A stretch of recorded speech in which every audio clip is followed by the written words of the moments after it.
He called him father, he mourned him like a son, and then, within months of that man's death, he took his widow as his bride. This is not a rumor. This is not a story passed down through whispered gossip in the bazaars of Agra.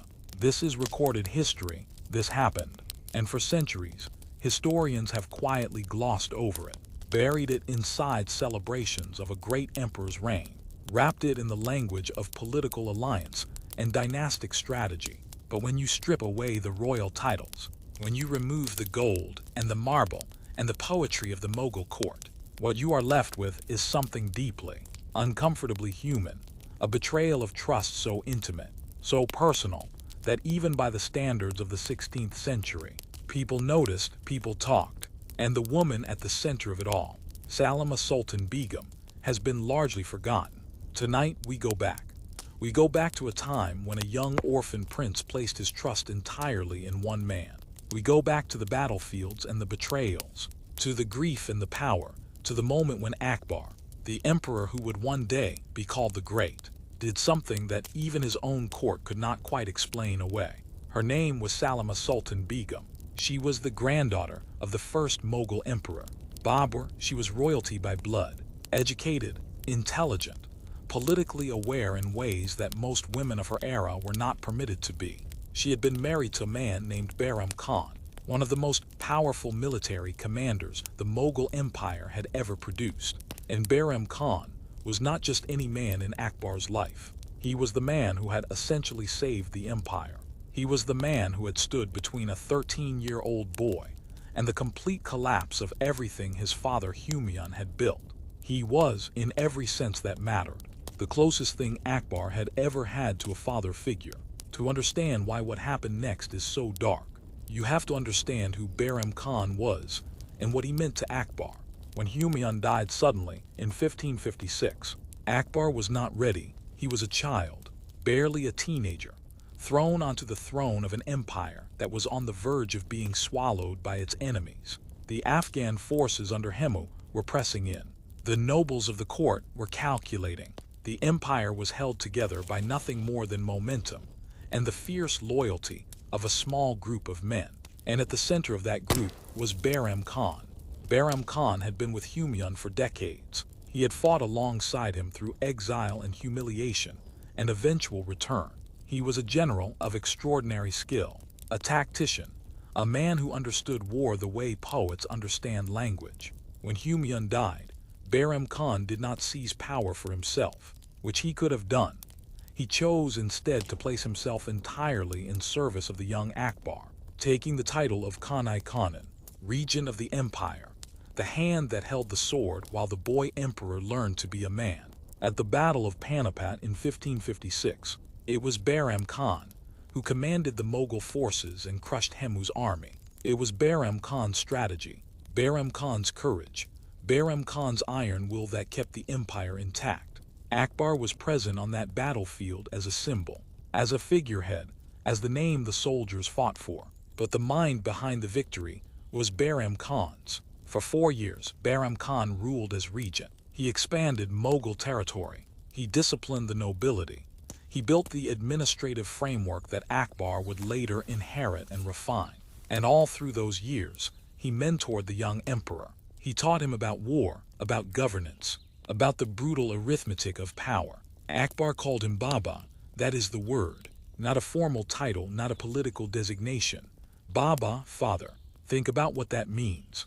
Think about a boy who lost his actual father at 13, who was thrown into the most dangerous seat in the subcontinent, who had enemies on every side and uncertainty in every direction. And in the middle of all of that, there was one man who was steady, one man who was safe, one man who could be called father. That man was Bairam Khan. But power is a corrosive thing, and 4 years of ruling as regent had made Bairam Khan enemies. The court nobles resented him. Akbar's own mother and foster mother had been working quietly against him for years, whispering in the emperor's ear, warning him that Bairam Khan had grown too powerful, too independent, too dangerous. And by 1560, Akbar was no longer a child. He was 18 years old, and he was done being managed. The break came suddenly and completely. Akbar dismissed Bairam Khan from his position, stripped him of his regency, and sent him a letter. The letter was polite, even affectionate in its language. It told Bairam Khan that he should go on the Hajj pilgrimage to Mecca.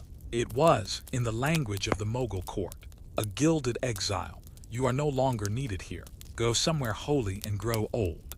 Bairam Khan did not take this quietly. He was a proud man, a man who had given everything to the empire, and the dismissal stung in ways that went beyond politics. He rebelled. It was not a large rebellion, not a well-organized one. It was more like the rage of a man who had been humiliated after a lifetime of sacrifice. The rebellion was crushed quickly. Akbar could have had him executed. Many in the court would have supported it. But Akbar did not do that. He pardoned Bairam Khan. He gave him back his dignity, at least on paper.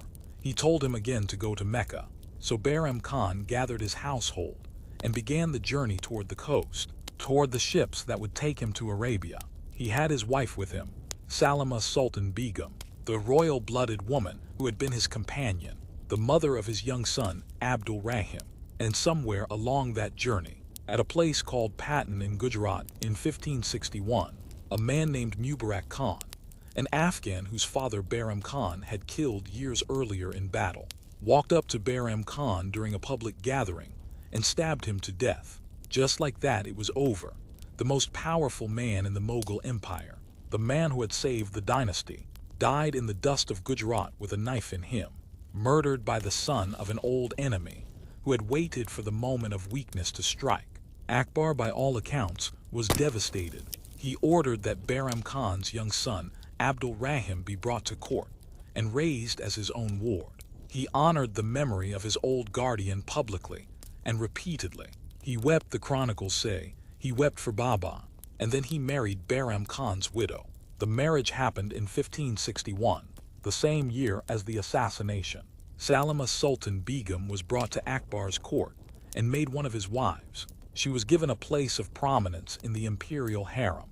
She would go on to be a significant figure in Akbar's life, educated and politically active in ways unusual for the era, trusted enough that she was later sent as an emissary to negotiate with Akbar's rebellious son Jahangir. By all external measures, the marriage was not an unhappy one, but none of that changes what it was. Salima Sultan Begum was not just a widow. She was the widow of the man Akbar called father. She was a woman who had been part of Bairam Khan's household while Akbar was growing up, while he was learning to be an emperor, while he was calling that man Baba in the corridors of power. She was, in every social and emotional sense of the word, something like a mother figure, not by blood, not by formal adoption, but by the intimate logic of family that the Mughal court constructed around its relationships of loyalty and care. And within the year of Bairam Khan's death, she was Akbar's wife.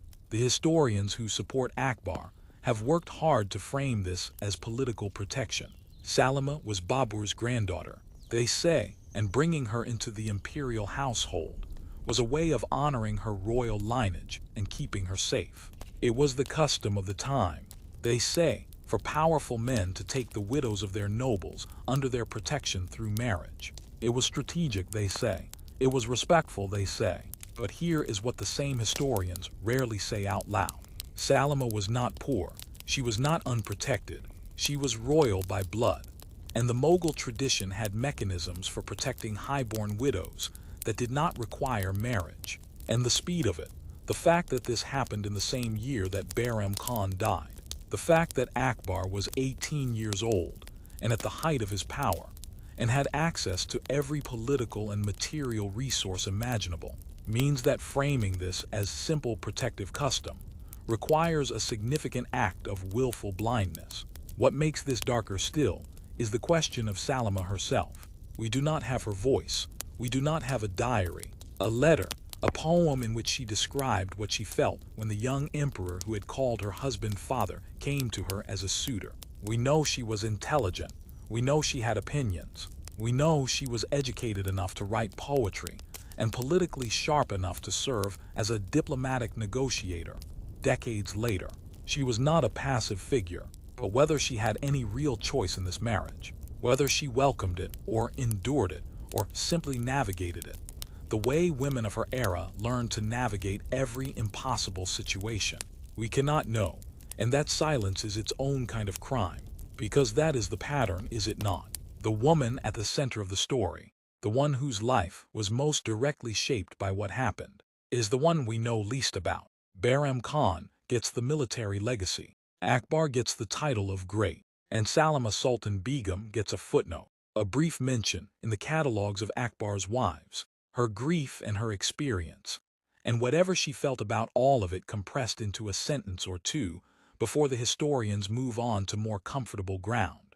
There is a particular kind of crime that does not have a name in the legal codes of any empire. It is not murder, not theft, not treason. It is the crime of taking what is not yours to take from someone who cannot refuse you. It is the crime of wrapping that taking in the language of honor and protection and tradition until it sounds almost generous. It is the crime of being so powerful that history will spend 500 years finding reasons why what you did was actually fine. Akbar was, in many genuine ways, a remarkable ruler. His policies of religious tolerance, his administrative genius, his patronage of art and scholarship, these things are real and they matter. But greatness is not a shield that protects a man's worst decisions from examination. It is not an excuse. A great man can also do something that deserves to be called what it is. And what Akbar did, the year that Bairam Khan was killed, the year that the man he called father bled out in Gujarat, was marry that man's wife. He called him father, he mourned him like a son, and then he took everything that was his.